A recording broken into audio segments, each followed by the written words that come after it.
Hare Krishna. Welcome to Bhakti Sangha Japa Conference.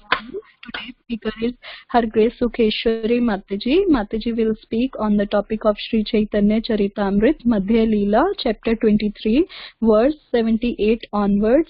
Hare Krishna Mataji. Thank you so much Mataji. All glories to Srila Prabhupada, all glories to Guru Maharaj. Please accept my humble obeisances. And thank you so much for giving us your valuable time and association to us this morning and enlightening us on this topic. I now hand over the call to you Mataji. Hare Krishna. Thank you so much Mataji. Thank you so much. Priti will ask me, Mataji, were you able to project the slide? It's just the shloka verses. Yes, Mataji. Thank you so much. We'll get started with Mangalacharan. Om Jnanantimirandasya Jnananjana Shalakaya Chakshurun Militam Yena Tasmai Shri Gurave Namaha. Shri Chaitanya Manobhishtam Sthapitam Yena Bhutale Swayam Rupa Dadamahyam Dadati Swapadantikam Vandeham Shri Guru Shri Yuta Shri Guru Vaishnavamscha Shri Rupam Sagrajatan Sahagana Lavita Shri Vishakhan Vitamscha Ke Krishna Karuna Sindhu Dinabandhu Jagatpate Gopesha Gopika Kanta Radha Kanta Namostute Tapta Kanchana Gaurangi Radhe Vrindavaneshwari Vrishabhanu Sute Devi Pranamami Hari Priye Vansha Kalpatarubhyascha Kripa Sindhubhya Cha Patitanam Pavanebhyo Vaishnavebhyo Namo Namaha. Om Namo Vishnupadaya Krishna Prasthaya Bhutale Srimad Radhanath Swaminiti Namine. Om Namo Vishnupadaya Krishna Prasthaya Bhutale Srimate Bhaktivedanta Swaminiti Namine. Namaste Saraswati Deve Gauravani Pracharine Nirvishesha Shunyavadi Paschatya Deshatarine. Jai Shri Krishna Chaitanya Prabhu Nityananda Shri Advaita Gadadhara Shivasadi Gaura Bhakta Vrinda. Hare Krishna Krishna Krishna Hare Hare Hare Rama Rama Rama Hare Hare. Thank you all. Thank you Priti Mataji for giving me this opportunity. And thank you all for assembled Vaishnavas. I will be trying to describe the qualities of Shiva, then Narayana, and then Krishna, as mentioned in Bhakti Rasamrita Sindhu. These verses are actually mentioned more in detail. So I'll be covering 78 to 83. So we will go over, what Srila Prabhupada has said in the purport, and also from the notes of Bhakti Rasamrita Sindhu, Nectar of Devotion, and also from a wonderful lecture by His Holiness Raghunath Swami. So, personally, I have no qualification to talk about any of these wonderful verses from Chaitanya Charitamrita. They're very, very high level, but I'm going to give it a try. So the main aim is that I be able to understand a drop of what Krishnadas Kaviraj Goswami is trying to explain in these verses. We'll just go over the verses first with the translation. Chaitanya Charitamrita, Madhya Leela, 23rd chapter and 78th verse. Atha panchagune samsena girishadichu. Apart from these 50 qualities, there are 5 other qualities found in the Supreme Personality of Godhead that are partially present in demigods like Shiva. 23rd, 71 to 81. Sada Swarupa Samprapta Sarvajño Nityanutanaha Satchidananda Sandranga Sarvasiddhi Nishevitaha Atochanta Gunah Pancheye Lakshmi Padivatinaha Avichintya Mahashakti Koti Brahmanda Vigraha Avataravali Desham Hatari Gati Dayakaha Atma Ramagana Karshiti Ami Krishne Kila Bhutaha. These qualities are First, the Lord is always situated in his original position. Second, he is omniscient. Third, he is always fresh and youthful. Fourth, he is concentrated form of eternity, knowledge and bliss. And fifth, he is the possessor of all mystic perfection. There are another 5 qualities which exist in the Vaikuntha planets in Narayana, the Lord of Lakshmi. These qualities are also present in Krishna, but they are not present in demigods like Lord Shiva or in other living entities. These are, first, the Lord possesses inconceivable supreme power. Second, he generates innumerable universes from his body. Third, he is the original source of all incarnations. Fourth, he bestows salvation upon enemies he kills. And fifth, he has the ability to attract exalted persons who are satisfied in themselves. Although these qualities are present in Narayana, the dominating deity of the Vaikuntha planets, they are even more wonderfully present in Krishna. 23rd, 82 to 83. Sarvadbhuta chamatkara leela kallola varidhi atulya madura prema mandita priyamandala trijaganmana sakarshi murali kalakujita asambano driva rupa shri vishramita charachara. Apart from these 60 transcendental qualities, Krishna has an additional 4 transcendental qualities which are not manifested even in the personality of Narayana. These are, Krishna is like an ocean filled with the waves of pastime that evoke wonder within everyone in the 3 worlds.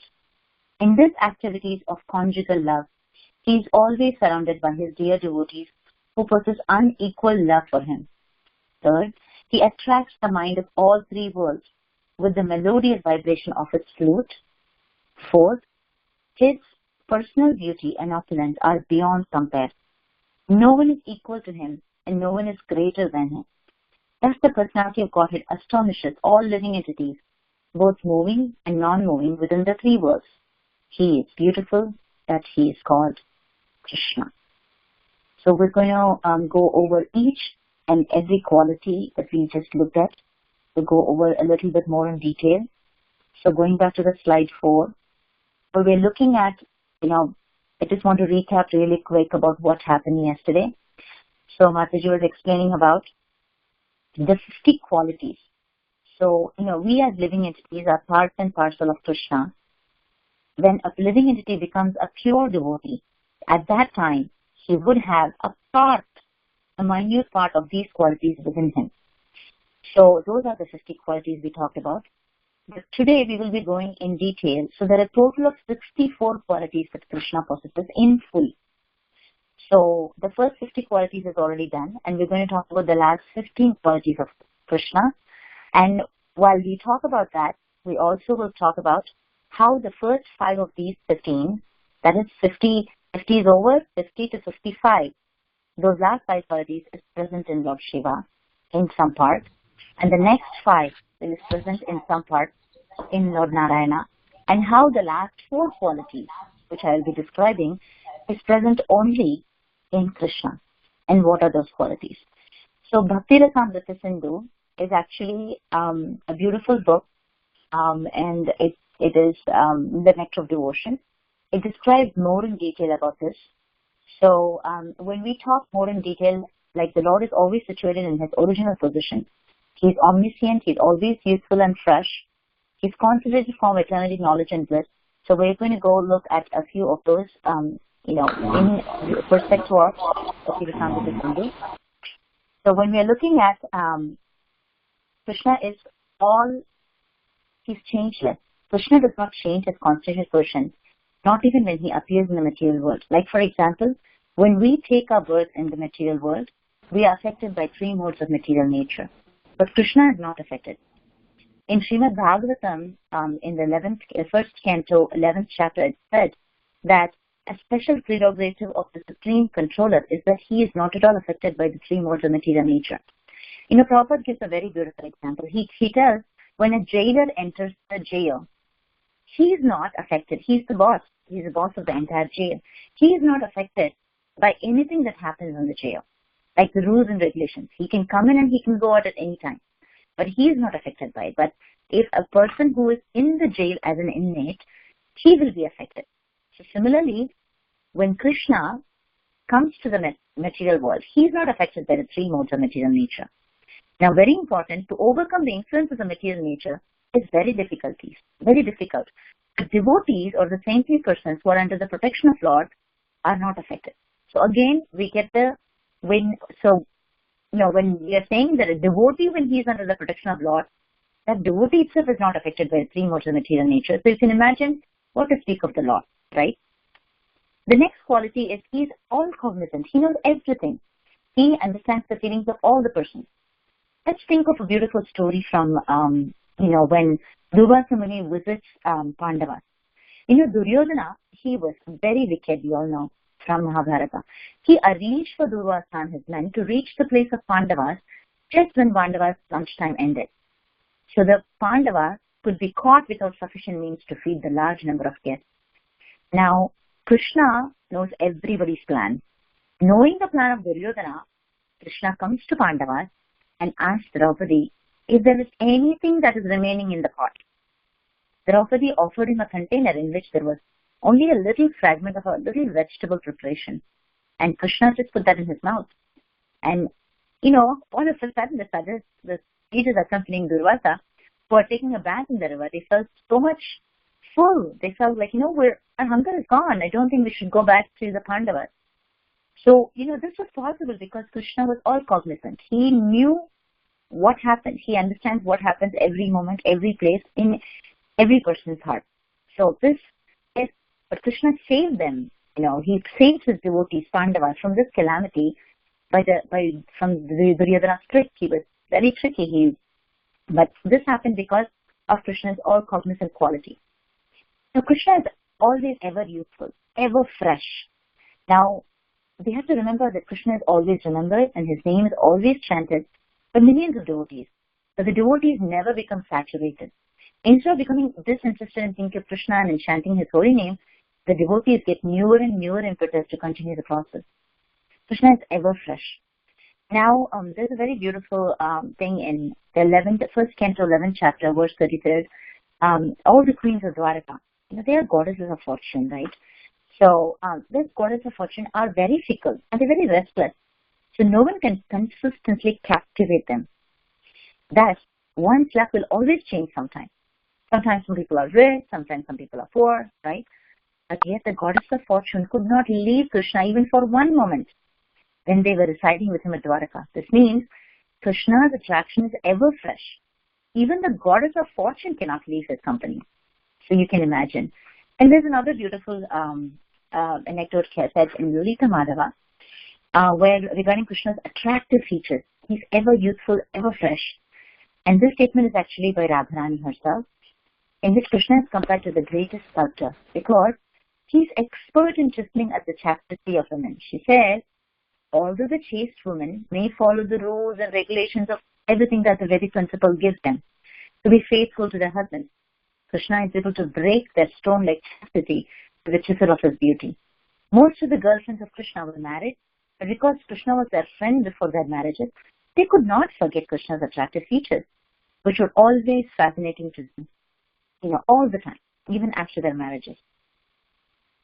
The next quality of Krishna is Satchidananda Vigraha. Krishna's transcendental body is eternal. It's full of knowledge, endless. Now, he's called Sat, Chit, and Ananda. Sat means ever existing for all time and in all places, all pervading in time and space. Chit means knowledge. Krishna has nothing to learn from anyone. He is independently full of knowledge. Ananda means the reservoir of all pleasure. The impersonalists are seeking to merge into the Brahman effulgence of eternity and knowledge. But the major portion of the absolute pleasure, which is in Krishna, is avoided by them. They are very envious. They're envious. They cannot see Krishna having this beautiful form and having blissfulness with his associates. So they just want to merge into the Brahman effulgence. Now that's false identification. They are not really realizing the Ananda part of Krishna. Now it is confirmed in Brahma Samhita that Brahman effulgence is actually nothing but the bodily ray of Krishna. Brahman effulgence is simply, so Prabhupada gives a very beautiful example. He talks about the sun. When I sit at home and look at the sun, I see the sun, it's like a glow, but what I first see is the rays that falls in my room. And then I look up, I see, oh, the rays are coming from the sun. But if I had the ability to go near the sun planet and enter the sun planet, I will actually see a person called Divaswan, who is the sun god. So similarly, the Brahman effulgence is actually the rays that are emanating from Krishna. And when you enter the Krishna Loka, you will be able to see this beautiful form of Krishna, Shama Sundara. But, impersonals don't want to even acknowledge the presence of Krishna's beautiful form, so they don't want to talk about it. For them, it's just that they want to focus on the impersonal and just achieve that. So the members of Vaishnava school, therefore, never try to merge into Brahman effulgence in their pursuit of spiritual perfection. They accept Krishna, the person, as the ultimate goal of self-realization. So that's amazing with, as far as Vaishnavas are concerned. The next beautiful quality is he has all mystic perfection. There are many standards of perfection. The highest material perfections obtained by perfect yogis. There are actually 8 perfections, like to become the smallest of the small, to become the greatest of the great, and there are so many perfections. And all these material perfection as well as spiritual perfection can be found fully in Krishna's personality. Now, these 5 that we just discussed are also present in Lord Shiva in some amount, but it's present in complete, is found fully in Krishna's personality. Now, going over to the next 5, it's amazing that these are going to be present in Narayana. Now, we will be talking what is the difference between Narayana and Krishna as we go. Krishna is present everywhere, so he has inconceivable potency, not only within the universe, not only within the hearts of all living entities, but also within every little atom. We see in the prayers of Queen Kunti. Queen Kunti is his aunt, and she's mentioning, we find the mention of this inconceivable potency of Krishna. When Krishna was talking to Kunti, he simultaneously entered the womb of Uttara, who was in danger due to, Uttara was pregnant with the son and of Abhimanyu, and then, it was the last person who can take up the kingdom. So, Ashwatthama was so wicked. He wanted to kill that little baby in the womb. Krishna was talking to Kunti, and simultaneously he went and made sure that Uttara is protected, her womb is protected from the weapon of Ashwatthama. Krishna can illusion even Lord Brahma and Lord Shiva, and he can protect all surrendered devotees from the reactions of sinful activities. There are some beautiful examples actually.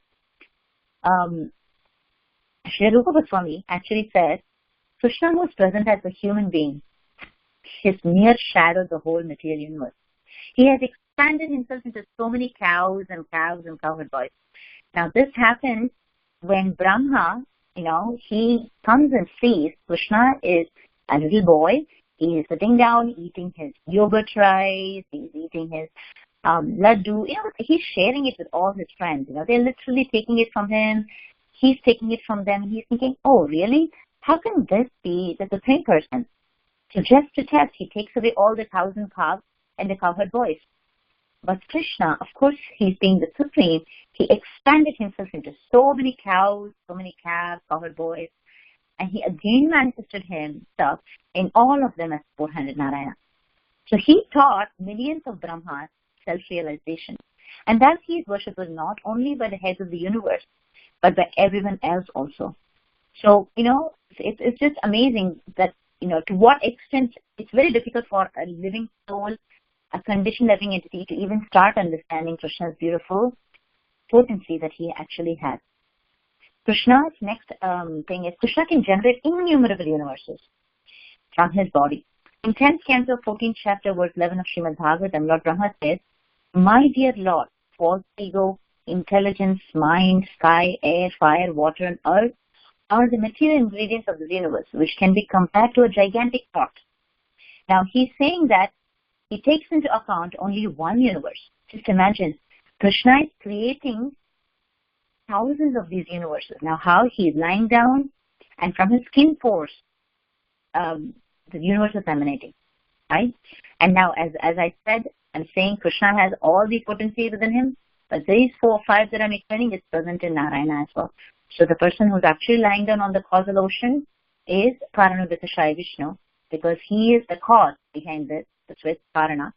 And he releases every time when we breathe, and when we breathe in and breathe out, our skin pores also open. But when Karanodakashaya Vishnu's skin pores open, the universe come out, and when he breathes in, the universes go in. So, literally, the time to which the universes exist is one breath of Karanodakashaya Vishnu. So when he exhales, the universes go out, and when he inhales, the universes go in. So you can imagine the inconceivable energy. The next quality is he is the original source of all incarnation. Now, this is so beautifully explained by Jayadev Goswami in his Gita Govinda. He sung, the Lord has saved the Vedas in the form of a fish. He has borne the whole universe on his back in the form of a tortoise. He has picked up this earthly planet from the water in the form of a boat. He has killed Hiranyakashipu in the form of machinery. He has cheated Maharaja Bali in the form of Vamana. So this is describing each and every incarnation of the Lord and how he has taken care of his devotees. So he talks about the whole thing, the Dashavatara Sutra. Now, Krishna gives salvation to the enemies that he kills. That's his next quality. Can you just imagine somebody is getting killed by someone, and that person actually gets liberated?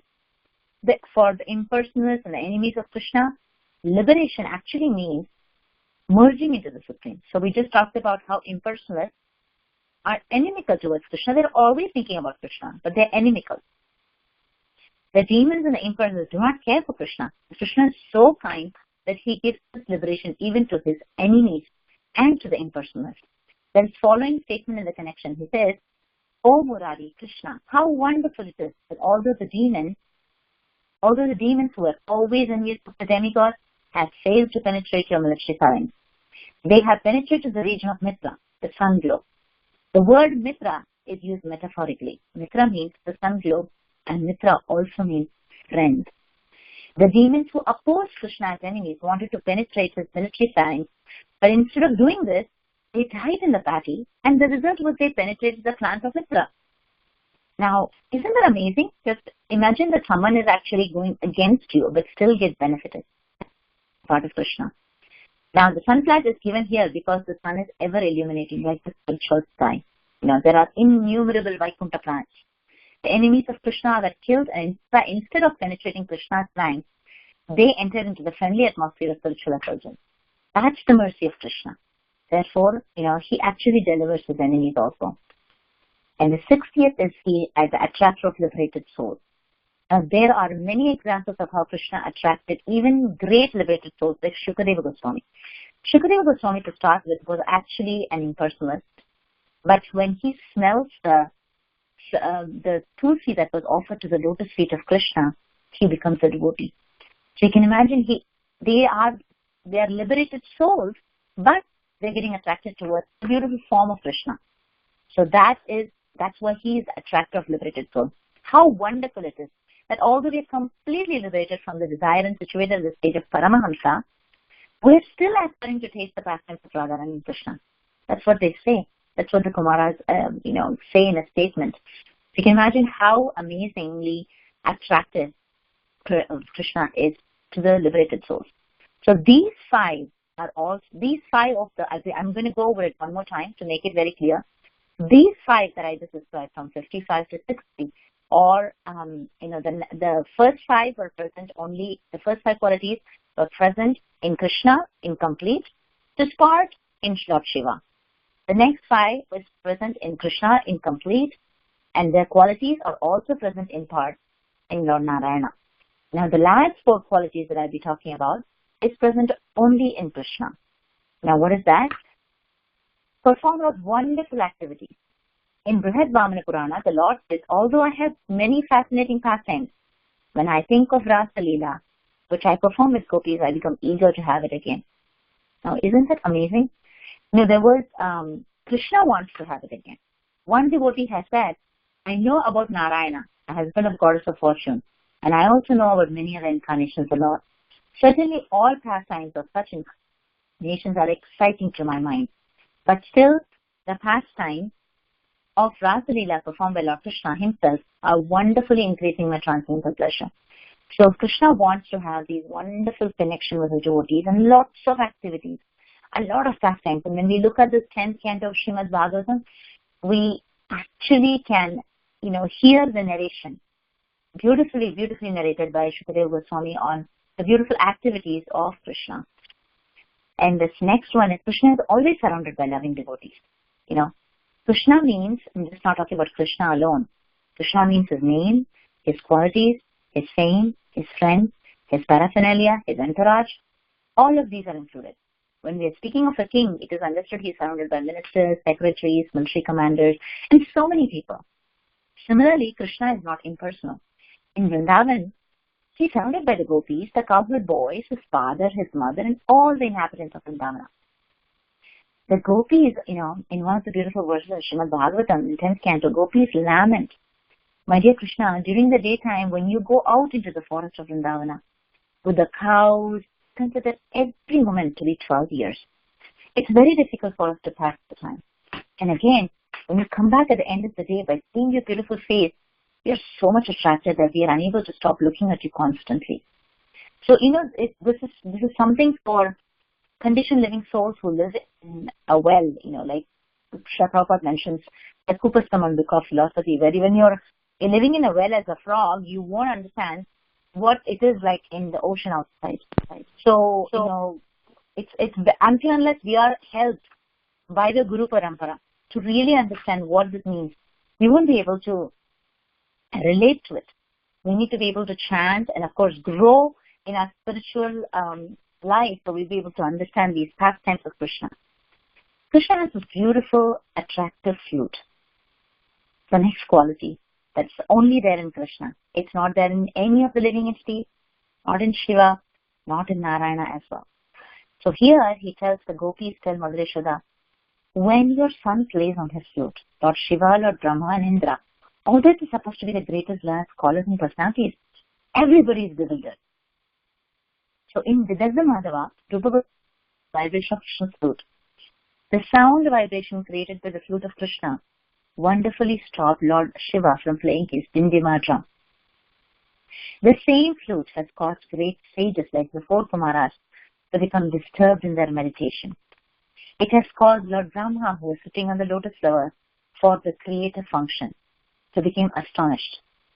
And Anantadeva, who was calmly holding all the plants on his foot, was moving in this way, and that due to the transcendental vibration of Krishna's flute, which penetrated through the covering of this universe, reached to the spiritual sky. So, Krishna's flute vibration is supposed to be amazing. Amazing. So one thing that I just got to know is when you are actually chanting the Gayatri Mantra, the way you are supposed to chant, those who are second initiated get to do the Gayatri 3 times a day. It was told that when we chant the Gayatri Mantra the right way, in the most purified way, we should be able to listen to the flute of Krishna. So this is, so when we chant, we should be able to see the beautiful form, the pastimes of Krishna. That's the greatness of Hare Krishna Mahamantra. So similarly, the greatness of Gayatri Mantra is we should be able to hear the flute of Krishna. So, these are things, what we have in our hand is something amazing. But it's just that we have to start realizing it. The next one is Krishna's the last one, the 64th quality, is the exquisite beauty. In Srimad Bhagavatam, again, 3rd canto, 2nd chapter, says, Uddhava tells Vidura, my dear sir, Krishna's form was most wonderful when he appeared on his planet and exhibited the potency of his internal energy. His wonderfully attractive form was present during his pastime on this planet, and by his internal potency, he exhibited his appearances, which are striking to everyone. His beauty was so great that there was no necessity for him wearing any kind of ornaments on his body. In fact, instead of ornaments beautifying Krishna, Krishna enhanced the ornaments. So, there is, in Rupa Goswami's, again, Lalita Madhava, it said, one day Krishna happened to see the shadow of his beautiful form. It was reflecting on the jeweled foreground. Upon seeing this bodily reflection, he expressed, Krishna himself is looking at his form, he's expressing his feelings. He said, how wonderful it is that I have never seen such a beautiful form.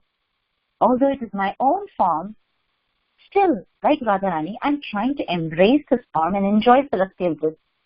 Now, this statement shows how Krishna and his shadow reflection are one and the same. There's no difference between Krishna and his shadow reflection, nor between Krishna and his picture. That is the transcendent position of Krishna. Now, there are so many wonderful things that we can talk about Krishna's beauty. Again, there's one more that is in 10th canto, 14th chapter, verse 7 of Srimad Bhagavatam, where Lord Brahma says, my dear Lord, the inconceivable qualities, the beauties, the activities which you have revealed by your presence on this planet cannot be calculated by any material measurement. If one even tries to imagine Krishna may be like this, that is also impossible. How can we imagine?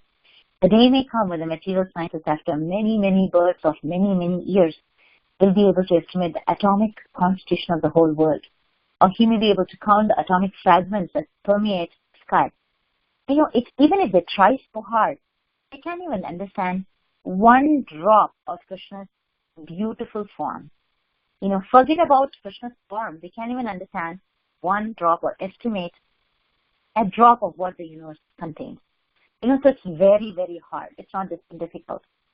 So we have covered in the slide 4, the first 5 that we covered are also present in Shiva, and the next 5 are present in Lord Narayana, and the next 4 are present only in Krishna.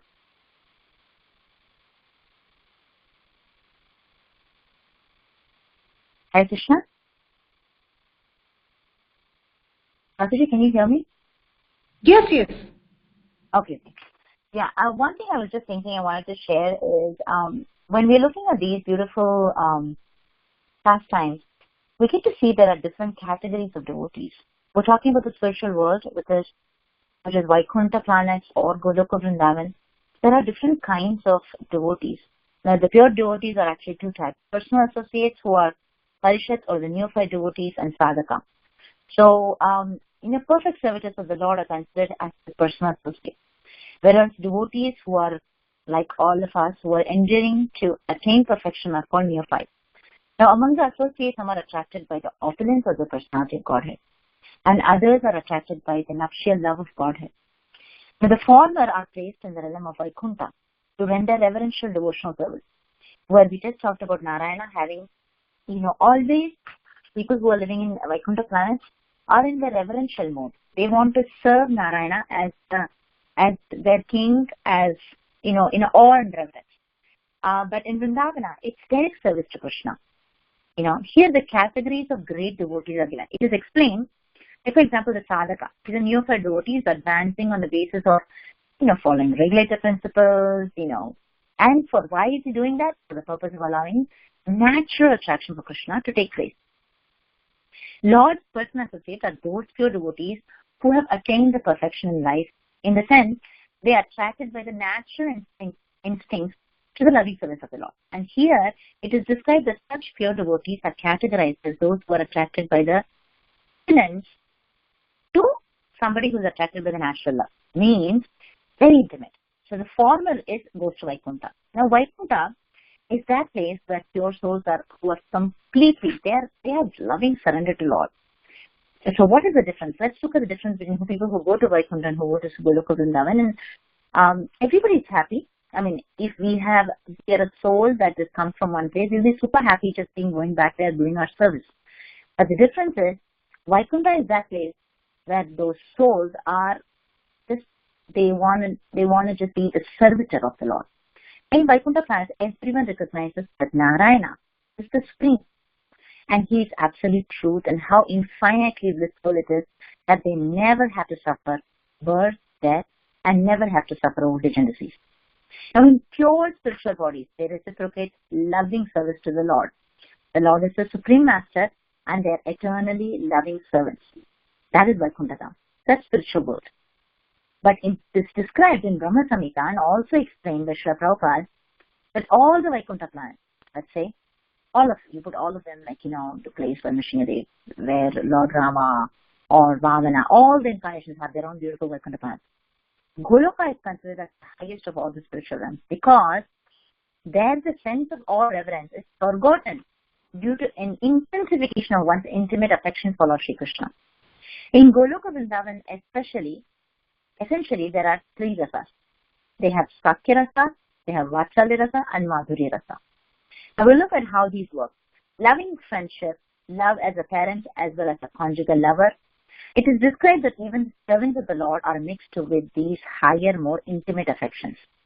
In Vaikuntha, no one considers himself to be Narayana's friend.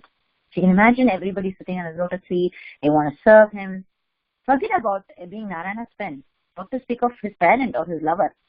They're all eternal, obedient servants and worship him with love. That's what they do with Narayana. There are many Vaikuntha planets, as we said, 10 avatars. Nrsimhadev, there's a Vaikuntha planet where Lord Nrsimhadev is the supreme. There is a Vaikuntha planet where Vamana Dev is supreme. For Parashuram, for Lord Ramachandra. So these devotees are become purified in worshipping them. In this world, they return to that Vaikuntha planet of the world, of the Lord, whom they consider their worshipful Ishtadev, for eternity. They just don't need to serve him. So where eternal Lord Ayodhya, Lord Sri Ram is residing, is very high Vaikuntha planet.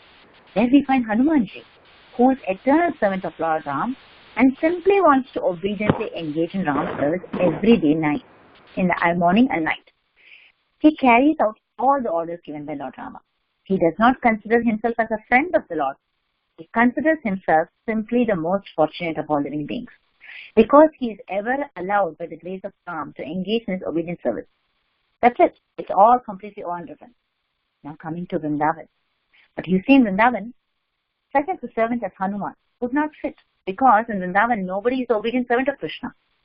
It is explained by the Goswamis that in the house of Nanda Maharaj or Nandagram, although there are servants, yes, there are servants in Dasi Rasa, how they serve him. Nanda Maharaj and Yashoda have their young covered boys in the house, are like servants. Or they tell, you know what, can you go and get this for Krishna? To do this for Krishna? They are house servants. They are all in Dasi Rasa. But what do they do while serving Krishna? They joke with him. They put their arms on him. They embrace him. This is natural love of Vrindavan. There are no formalities amongst anybody. Even the peacocks, the birds, the trees, nobody in Vrindavan has a formal relationship with Krishna. Those apparently in Shantarasa and Dasya Rasa, they're actually mixed very intimately with Sakya, Vatsalya and conjugal Rasa. Therefore, the sense of awe and reverence does not exist in Vrajadam. This is the realm of, Vrindavan. Now, what to speak of Hanumanji? He went to Vrindavan and he would see the gopis chastising Krishna. He can never chastise them. He would not even think about it. He would see Krishna pouring his tears upon the feet of Radharani, begging forgiveness because she's angry with him. How would Hanumanji tolerate his Ram in such a position? To speak of friends jumping on his back, playing with him, defeating him in wrestling. This is the difference between Goloka and Vrindavana. This is the difference between Vaikuntha and Goloka. Sri Chaitanya Mahaprabhu has come along with his eternal associate to bring the spirit of spontaneous loving devotion in the mood of Vrajvasis to this world. Now, actually in Goloka Vrindavan there are 5 rasas, in which the principal rasa, in which Lord Krishna is served neutrally, like Shanta Rasa, servitorship, Dasya Rasa, friendship, Sakya Rasa, parental affection, Vatsalya Rasa, and conjugal love is Madhurya Rasa. In conjugal love, there are different neighborhoods in Goloka. There is Mathura, there is Dwaraka, there is Navadvip, there is Goloka Vrindavan. In the palace of Dwaraka, on the supreme planet, Krishna is worshipped in conjugal love, what is called Swakya Rasa, where he is married to his consort, but in his original highest form of love, Govinda, the conjugal rasa is Parakiya, which means a paramour, and he is considered to be it is the sweetest and the highest expression of a Jivatma. The eternal associates are reciprocating with Krishna. But amazingly, Krishna Swaraj Goswami is explaining the supreme, most exalted Krishna worship in Govinda is in Goloka Vrindavana. So it's just very beautiful to even get to know that how, just with Mahaprabhu's grace, the followers of Sri Chaitanya Mahaprabhu, headed by Krishnadas Kaviraj Goswami, who has given us his life in teaching in its most authoritative form, the most exalted characteristic of Sri Chaitanya Mahaprabhu that anybody has seen in the world. Now, Swarup Damodar Goswami prayed that this beautiful Supreme Personality Godhead, who has appeared like a moon coming from the ocean of the womb of Mother Sachi, has come to bestow upon the world what no one else has ever done: access into the conjugal loving relationship to Lord Krishna in Goloka Vrindavan. Now, how do we all get to know? Because we're reading Chaitanya Charitamrita, which is written by him, which are shared by all the wonderful devotees of Lord Chaitanya. We know that there are many pious people and there are many religious people who are teaching various forms of spirituality to various religions around the world. Krishna says only one thing: Sarva dharman parityaja mamekam sharanam vraja aham tvam sarva papebhyo moksheshyam ashucha. Abandon all varieties of religion and just surrender unto me. In Kali Yuga, most of the so-called religious teachers are not teaching surrender. They're teaching other things. But we are very fortunate. We have Srila Prabhupada's books. We have the Guru Vargas, that we have to surrender to what is the most magnificent thing that's happening. So after describing this, Krishnadas Kaviraj Goswami is about to explain next verses. He talks about, he says, how we have to utilize this form of our human life and surrender to Lord Chaitanya, understand his mood. Now, when we read Bhagavad Gita, Krishna is saying we have to surrender to Krishna. We read Bhagavatam, we talk about different kinds of pastimes of Krishna. And we hear it and we are very, very fascinated by it. But Mahaprabhu, Krishna, comes as Mahaprabhu in the mood of the devotee. And he is actually showing us how to surrender to him. Whatever he says in Bhagavad Gita, he is actually teaching us practically how to do it. So, this is very important for us to actually get to there's a beautiful verse called Adav Shraddha Tata Sadhu Sangha Bhajana Kriya. So we have to start off with Shraddha. We start off with a little faith in the words of scriptures, words of Srila Prabhupada, words of Guru Vargas. And then slowly, we have to start doing the sadhana bhakti and then move ahead. And at some point of time, as we follow the principles, we will be able to achieve the highest perfection. And that is Krishna Prema. I'd like to stop here. And as I mentioned, my understanding of scriptures are very limited. And I would like everybody to please correct and add in so that I'll be able to understand the scriptures better. Thank you so much. Hare Krishna. Hari Bol Sukeshwari Mataji. What a beautiful class that was. I really liked the way you covered each and every quality from Bhakti Rasamrita Sindhu in detail. That was really wonderful, and it was very nice actually. As you were speaking, we were able to relish what you were saying about the different qualities of Krishna. And of course, I also like the point that you were making about hearing the flute while chanting Gayatri, how while chanting the Mahamantra, you have to realize Nama Rupa Guna Leela. Similarly, while chanting Gayatri, at one point you should be able to hear the flute if you're doing it right. So that was also very, very beautiful. The ending as well about what is really important for us and how we are very fortunate. Really beautiful class, Mataji. I'm so glad all the qualities of Krishna was covered in detail. Thank you, Mataji, for all the hard work. And I just had one question. That was about when you were talking about Mitra. I think you were comparing the sun, globe, sun, planet, and the rays and all that. At that time, you were talking something about Mitra. So, can you give me the different meanings that was indicated for me? I didn't get that part. I'm going to go back to that verse, Mataji. This was Mitra is also a friend. And Mitra is also the sun. So, when Krishna kills his own enemies, let me actually get to the exact words, so I'll be able to.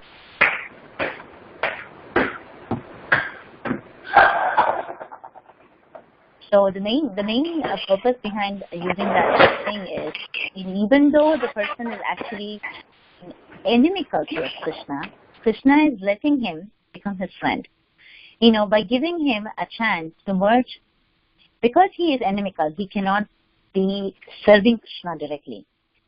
But, here I was thinking about Putana in one sense, where Putana did get to become, she was, I was remembering that account in this context, and I just want to mention that. First, let me find the Mitra 1 second, Mataji.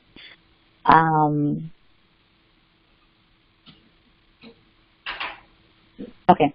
Mitra means the sun globe, and Mitra also means friend.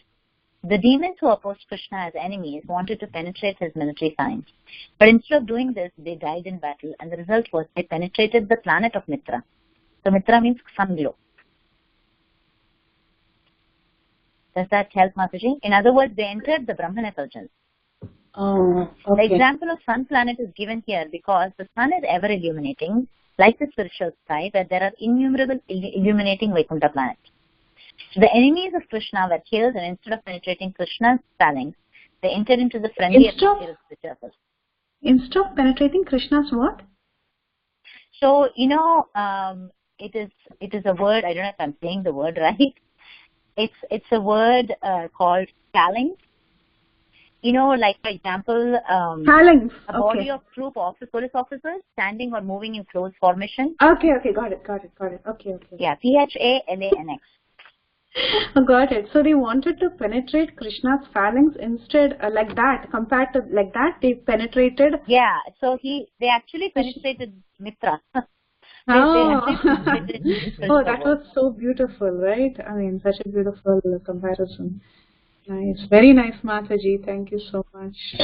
Yeah, but in this, I was thinking about a question where Krishna kills Putana. Putana becomes a maid servant. She becomes a nurse to Krishna in Goloka Vrindavan. So, and then I was remembering the reason. Most of the people that Krishna killed went to Brahman effulgence because of their enmity towards Krishna. But Krishna can also send them to Goloka Vrindavan in situations like Putana, because Putana had looked at Vamandev because she was the sister of Bali Maharaj. And so she had this, motherly affection towards Vamandev. So he takes only that idea. I mean, isn't that amazing that, of course, when he kills Bali Maharaj, she gets upset with Krishna and she wants to kill Krishna. She had that desire to kill Krishna, so she comes with Putana to kill Krishna. But she also had a desire when she first looked at Vamandev to become the mother of Krishna. So he takes that particular thing and he makes her the nurse in the spiritual world. So I was just thinking of the mercy of Krishna. Yeah, and I was also reminded of Aghasura.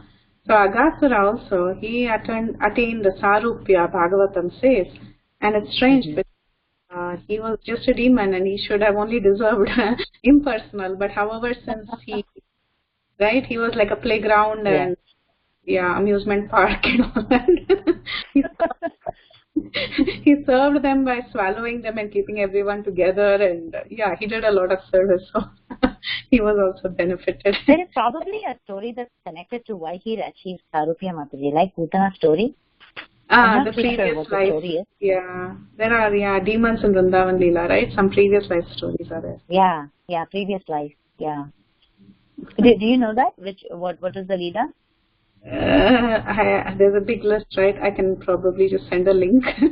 I don't know what to find. Okay, sure. This is nice. Yeah.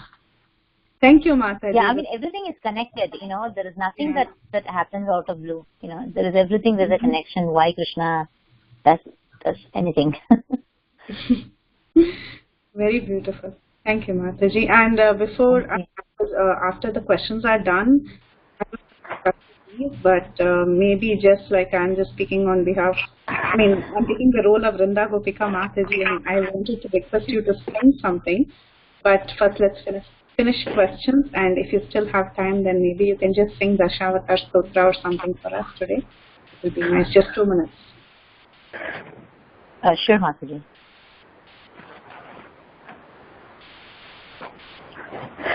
Anybody else would like to comment or correct? Hare Krishna Sukheshwari Mataji. Very Haribol Mataji. very wonderful class. Very connected. This is one thing I have also read about in the Chaitanya Charitamrita, in the purpose, the Prabhupada says that Hare Krishna mantra is a Krishna's flute vibration. So, so can you say that again, Mataji? Hare Krishna mantra? Hare Krishna mantra is Krishna's flute vibration. Oh, okay. It comes out. It's very nice. Yeah. Gayatri mantra is also coming from Krishna anyway. So it's also their own flute vibration. It's a very wonderful thing. Thank you, Mataji. If you come more often and give class, and also can you also give that reference on share on Bhakti Sangha that you were describing about the demons? The demon about which? Yeah. Which one, Mataji? Sure. Different pastimes of Krishna and killing demons, and there's related to different the pastimes is related to some like in references. I think Bhakti Thakur has said he has analyzed it like that. So, but I don't know where I can find it. I can send it across, Mataji, just to share. Okay. Yeah. Okay, thank you, Mataji. Hare Krishna. This morning's class was also very wonderful, Mataji. Priti Rashini Mataji and Sukeshwari Mataji, wonderful. Devotees giving nice classes. It's not the class, but it's an actual class. Would be like, these have to be. Yeah. This also. Thank you, Mataji. Review nectar is also be attentive, but that is all kind of really different things. Thank you, Hare Krishna. Hare Krishna, Mataji. Please come again. Hare Krishna, Sukeshwari Mataji, Dandavat Pranam. Thank you so much for the beautiful class, and of course, not class and lecture as Samadhi Mataji is saying. So, thank you for putting up all the efforts and describing each and every quality of Krishna. Thank you, Mataji. Really grateful to you, Mataji. Thank you so much. It was such a beautiful class. Hare Krishna. Thank you, Mataji.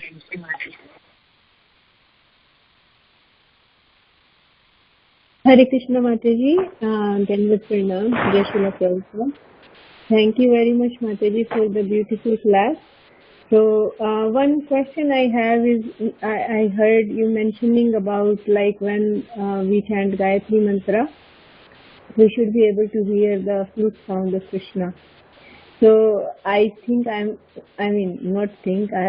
definitely, I don't know if I reach there in this lifetime or not, but or even chanting our Hare Krishna mantra, like Nama Rupa Guna Lila, how it should come. So, because I understand like how it goes to Nama Rupa Guna Lila, and then for Gayatri you are mentioning about hearing the flute sound of Krishna. So, I find it like sometimes very, very mechanical while chanting to actually, of course, Srila Prabhupada says we should hear the mantra that we are chanting. And I have also heard that some devotees, I have heard somebody speaking that Prabhupada, when he says that hear the mantra, that is when we don't have like any maturity of seeing the pastimes of Krishna when we are chanting. Like in case of Rupa Goswami and exalted Vaishnavas, I think some phone is not muted and it's like going too much disturbance. I'm not sure if you are able to hear me properly or not. Mataji, I got the starting part. I'm so sorry. I didn't get your question though. Yeah, my question now, like I didn't say the question yet, Mataji. So my question is, like we say that how in Hare Krishna Mahamantra the like Nama Rupa Guna Lila, so meaning when our chanting becomes like more attentive and more from the heart, then we can see the form and pastimes. And I'm too far away from the goal, but just want to ask one question that many times when we try to like meditate while chanting, in addition to hearing the mantra, then to me it feels many times, is it like, how do we know that it is coming from the heart or it is mechanical, whatever meditation we are trying to do while chanting? And for hearing the flute sound, I mean, I felt like, oh my God, I don't think I will reach in this lifetime that goal. Yeah, very nice point, Masterji. I mean, I don't think I have any qualification to comment on it either. I was just thinking that His Holiness Sachinandan Maharaj was here recently and he was giving this beautiful Holy Name seminar. I felt that, I mean, he's mentioning to everyone that don't be afraid. You just have to listen. There are some steps that he tells you, and I think that's very, very helpful. Even though, as you said, I'm not too sure whether in how many lifetimes I will get to, really listening to, seeing that he was mentioning that when you chant Hare Krishna mantra, you close your eyes, you should be actually able to see a movie. Better than any movie. You'll actually see the pastimes of Krishna when you close your eyes. Yes. So, that is a very high level goal. So to me, I was just thinking that my goal at this moment, because I'm absolutely, nowhere to what Maharaj was saying. My goal is to get up in the morning, trying to chant in Brahma Muhurta and listen to the mantra consistently every single day. So hopefully someday I will be able to achieve the second part of what he said. I mean, not the final, but, so I think we will have to, remembering the words from Bhagavad Gita where Krishna says that, Abhyasena kaunteya. You have to do abhyas. You have to just practice and practice. And at the end, I don't think we are able to do anything. Like Srila Prabhupada says in the purport, it's Krishna will look at it and he says, oh my gosh, this devotee is working so hard. So I will just give him the mercy. So we will have to wait for Krishna's mercy to happen. So it's not something. It's very theoretical. I mean, as I mentioned in the beginning, my class is absolutely theoretical. I don't have any realization, but I think it's very helpful to think that I want to grow. I mean, I don't want to, like Maharaj was saying, that you are always practicing maybe 20, 30 years, the same level, the same where you are, and you think that, oh, I have not achieved anything. Then he says, you will not achieve anything till you make an attempt to achieve it. You got to work hard. You want to have this deep desire. Yes, I really do it. And I want to get up. I want to finish my round. I want to be able to go into the deeps of it, depths of it. And every time I chant Gayatri, let me listen to every mantra nicely. At least, I think just in association devotees, we can try to do that. Yes, Mataji. Yes, Mataji. Thank you so much. Yeah, and I think what I feel, I remember last Sadhu Sangha retreat, I went to the end to His Holiness Sachinandan Maharaj and I asked him, Maharaj, I have so much, I desire to have chant my round feelingly and from the heart and all, but it doesn't happen. And Maharaj gave the answer that you have to wait for Krishna's mercy. Then I said, Maharaj, if you bless me, then maybe I will get Krishna's mercy. So I seek blessings of all devotees on the call. Wow, yeah, that's the easy way, Mataji. That's the easy way to get maha from devotees, to get blessings from devotees. That's a shortcut. So you're doing great. It's so difficult for us to achieve anything. It's really like, no matter what I try, no matter what I do, it feels like, oh my God, Krishna, how long will it take? For each and everything, it feels like, how long will it take, Krishna? I know it is on Krishna's terms, but, I think I need to increase my patience and confidence in Krishna, as in Nectar of Instructions, all three things have to be there, Utsaha, Nishya, Dhairya. Yeah, but thank you, Mataji. That's a very nice point. Very, very nice point. We have to take the shelter of devotees, pray to them, and only with their mercy we can get anywhere.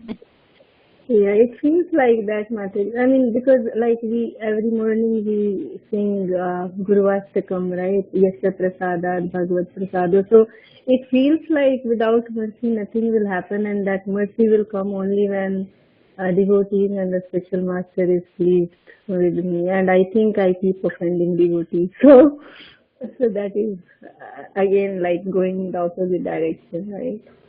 So I just seek everyone's blessings and the call to be able to respect devotees appropriately and not see any fault in them and somehow gain their favor, meaning their favor in the sense that because when I can please devotees, then only I can get the mercy of Krishna, I think. So, Very true, Mataji. yeah, Thank you for sharing that. Thank you, Mataji. Mataji, what's your name? Kasturi Manjari Devi Dasi from Fort Lauderdale. Sorry, Mataji, what did you say? Kasturi Manjari Devi Dasi from Fort Lauderdale. And Mataji, I don't join the call every day because of work and all. So whenever I get a chance, I join. Sure. Very nice, Mataji. Very nice listening to you. Thank you. Thank you so much. Thank you for your beautiful class, actually. Because of hearing from you, I could think of all this. Otherwise, it is all. Thank you, Mataji, and bless me too. I'll be able to chant. I appreciate it, Mataji. Thank you. Hare Krishna. Hare Krishna. Hare Krishna, Shukheshwari Mataji, Koti Koti Danpat Pranam. Srila Prabhupada, Srila Gurudev ki jai. I miss your half of the lecture, but I hear when I'm cooking again. Mataji, can you please sing? I hear one time your voice, that is, oh my God, so devotional. Sing something, whatever you like for us. Danpat Pranam, Hare Krishna.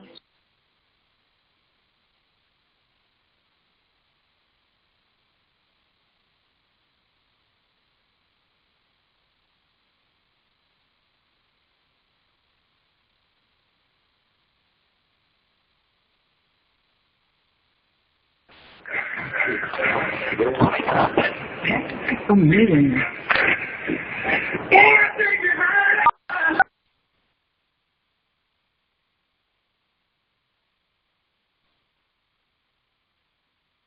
Sukeshwari Mataji, are you there? I think she dropped off by mistake, so we'll wait for her to log in again.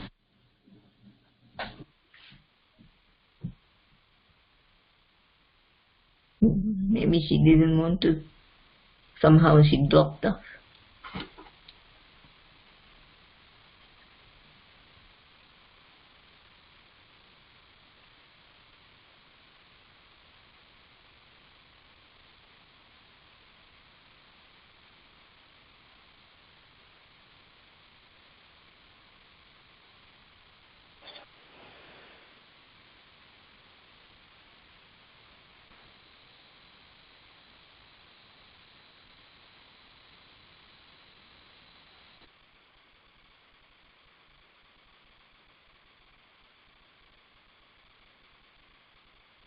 Sukeshwari Mataji?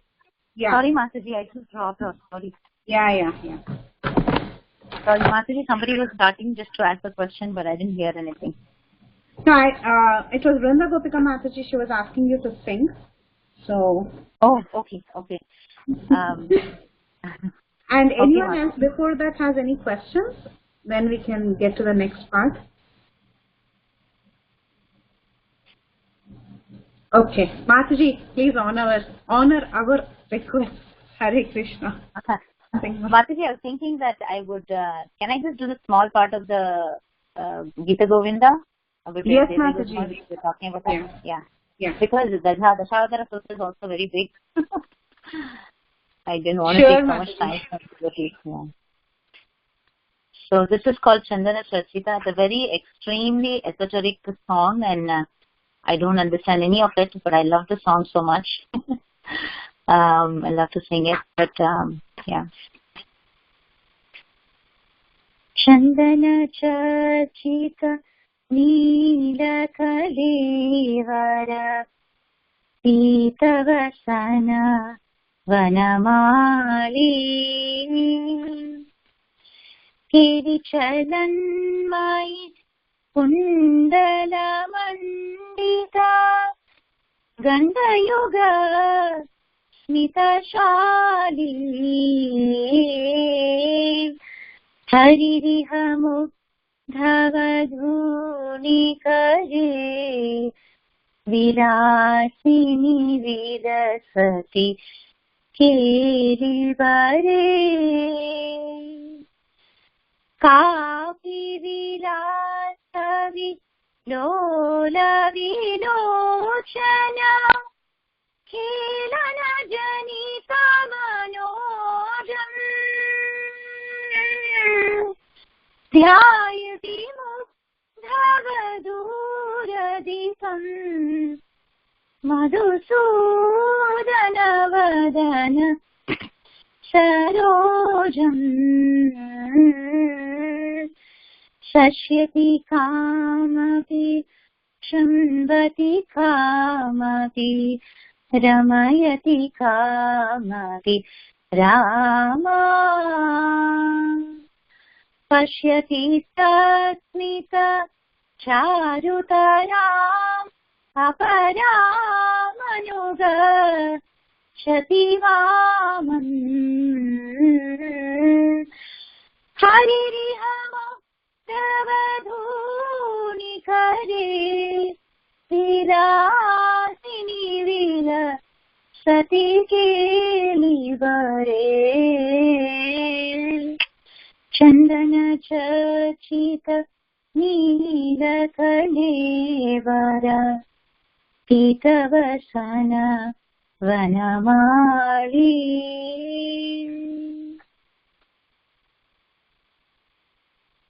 Hari Hari बोल Hari Hari Bol. Hare Krishna. Very, very wonderful, Mataji. Very nice. Thank you all so much, and hopefully with all the mercy of all the Vaishnavas, I'll be able to understand the real meaning of these beautiful verses from Gita Govinda at very, very high level. Yes, one of the devotee has, forwarded me the Gita Govinda, but it's very long. I know that, but I haven't started reading it yet. Actually, there are 9 verses, Mataji. I only sang a few verses. Yeah. Yeah, it's very, very wonderful. Because he speaks Telugu. From there, he had in Telugu, and then he also made it in English. That's how I know some of the. Thank you. Yeah, this song was very well-known song in one of the very old Telugu movies. So many people had learned, know it from that, I'm assuming. But this is beautifully there in Keke songs. Yes, and I have heard that in Puri, for Jagannath's pleasure, they sing this. Yeah. Yes, Mataji. This is Jagannath Puri Dham. Jayadeva Goswami Mataji. Hare Krishna Mataji. Yeah, this is Jayadeva Goswami. This is Jayadeva. Yes, Mataji. Yeah, And this is in Telugu. I'm so sorry. I should have sang the last part because I was looking at the time and I cut it down. The last part goes like this. Shri Jayadeva Ganitamidamatputa Keshavakilirahatyam Vrindavana Lalitam Vitanotu Shubhani Yashatyam. O reader, let Jayadeva description of Sri Keshava's amazing and secret Vrindavana Prema Keli bring good fortune to you. That's how he ends it. Mataji, can you forward this part of the lyrics on the group, Mataji? I'm not able to find. There was a request. Yeah, I will. Yeah. It's in KK Songs, Mataji. It's called Chandana Charchita. I will send it. I will just send it now. And what I have, I can also send it to you, Mataji. I don't know, do you speak Telugu? What, Mataji? One devotee has, one person, one devotee, he's chanting Hare Krishna. He sent me that on our WhatsApp in a different group that Krishna Karnamrita, something like that. Yeah. So it is in Telugu as well as in English. Oh, okay. Please share it, Mataji. Yeah. I'll send it to you, see. I don't know. And you are also very good singer. We have very nice devotees who are singing so nicely. So you should all sing. That's really nice, wonderful. And for the pleasure of the Lord. And Lord's devotee. Thank you, Mataji. Hare Krishna. Thank you.